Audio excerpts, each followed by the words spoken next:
Shout out to Dan, as always, for posting this. Let me see if it's actually... I'm doing this on the Mac, so it's a little bit challenging, but... He is the radio voice of the Cincinnati Bengals and University of #Bearcats voice. For football, that's basketball. Again, shout out to him as always. We have talked about him a million times on the channel. But anyone who is indeed new, I do want to go ahead and just give a huge shout out to him. I'll leave his Twitter link down below in the description if you'd like to check him out. So, he gave his 5 observations for day 3 of Bengals training camp. He did this for day 1 and 2. And he's done it every single year pretty much. I always like to look at and see what he says. Because, of course, he is actually there while I'm, just kind of getting the snippets of what everyone's saying. So it says, rookie defensive tackle McKinley Jackson is a powerful man with an explosive first step. He's got a lot of strength, and he's got to play nose for us, says Sam Hubbard. That's one of the most important positions on the field. Yeah, between him and Chris Jenkins playing nose tackle for us, okay. Now, I'm not overreacting here, okay? He is very strong, though. I did see his college highlights, and he was actually very good in college as well. So, this is kind of, like I always say, training camp. Really just kind of, how do I put it? It kind of reinforces what you see in college, right? And then, obviously, once you get to the actual regular season, that's when you actually get to see how good the player is and how the player develops. But training camp kind of, reassures you that these guys are as good as you thought they were when you drafted them.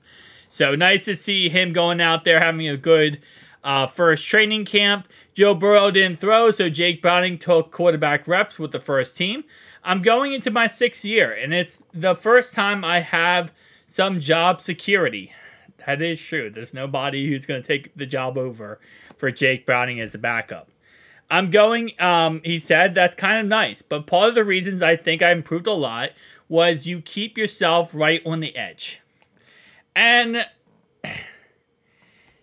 Jake Browning is forever the most interesting situation when it comes to backup quarterbacks. You have a guy who never played in the NFL, ever took a snap, and last season was thrusted into that starting role and had to take over for a team that was a playoff team, that was a Super Bowl team. And while he didn't do perfect, which you really wouldn't expect him to, with all things being considered, he did a pretty damn good job. So, shout out to him for that. But okay, so he does throw here. And again, we have seen Jake throw a million times. Man throws a pretty good football, and if you watch him last year when he came in against the Ravens versus watching him in the final week of the season when he played against the Brownies, it is amazing night and day when it comes to how much different he looks. Joe Mixon, night and day.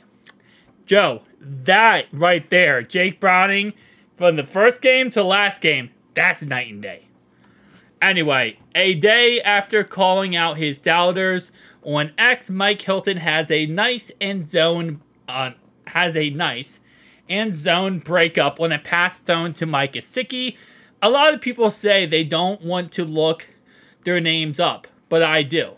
I want to see what people say about me, good and bad. It motivates me. Man, I love Mike Hilton. He is still one of the best slot cornerbacks in the NFL. I am so happy still that we have him, and I never want to lose him. His contract is up at the end of next year, and he is also a little bit older, but it is what it is at the end of the day. But let's just watch this play. So who is he going against? Okay, never mind. What am I saying? He literally just said he's going against Mike Gesicki. All right, so it's a... Okay, I see. So it's literally just a curl flat route, pretty much. It's a curl flat where he goes straight, stops, turns around, balls in his gut. That's pretty much what this play is. And the whole point of a curl flat route like this is it goes against the zone across the middle. It eats that zone alive. Now, obviously, Mike Hilton, a little bit of a jersey pull. Listen, I'm going to be as critical as possible here. A little bit of a jersey pull against Mike here. But, I kind of feel like that's just, two guys going up for the football there. You let them play in that scenario. I don't think that's pass interference. I think that's just two guys going up for football, and you let them play. And would that be called in real life? potentially as a PI call, maybe illegal contact, but I don't know. I think that was a good play by Mike Hilton, but you know, you never know with the refs. They could always call that as a penalty right there. Money Mac presses field goals on a goalpost that was half the normal width. He was 26 for 31 last year, 84%, and all 5 misses were from beyond 50.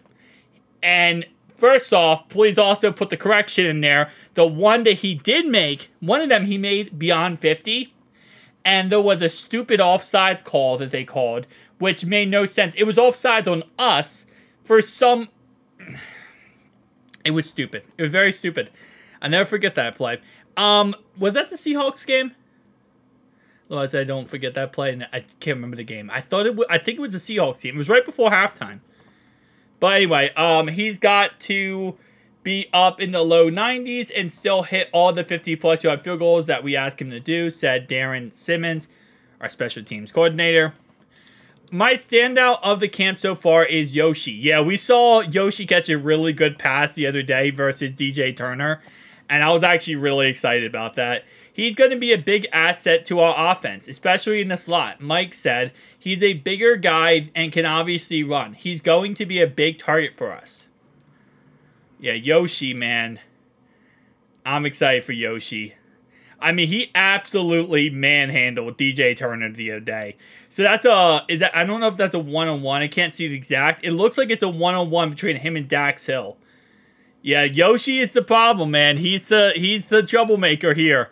I think I said, what did I say? He's going to have 1,200 yards. I think it's above 1,000. I know I at least said Yoshi's going to have above 1,000 yards. I can't remember. I think I might have said something higher than that. But with that being said, though, very excited. Thank you all. Thank you, as always, to Dan for posting this. And, man, it's going to be a great freaking season. Seeing all this stuff just makes me want football to be here faster. In 6 days, we had the Hall of Fame game between the Texans and the Bears. So, it is, like, literally right around the corner. I also didn't play this clip. I just realized this. Yo, how big are this? Goalpost as half the normal width. Yeah, that just looks funny. It kind of reminds me of like a basketball hoop. You know, that's like not like full size for kids. Kind of reminds you of that. But he still made it perfect. Obviously, there's no rush. Obviously, there's no pressure. But still, and good. Actually, not really good field conditions. Look at the wind. Look at the flags on top. So the wind is going this way. It's going right. So he has to angle that a tad bit left in order to compensate for that. It's not crazy windy, but it's a little bit of wind. So he had to compensate for the wind. And with being half the width, that's not bad. That's not bad at all. But guys, tell me down below your thoughts and opinions. I'll see you guys in the next one. Hoo-day! Come on. Willie Anderson right here.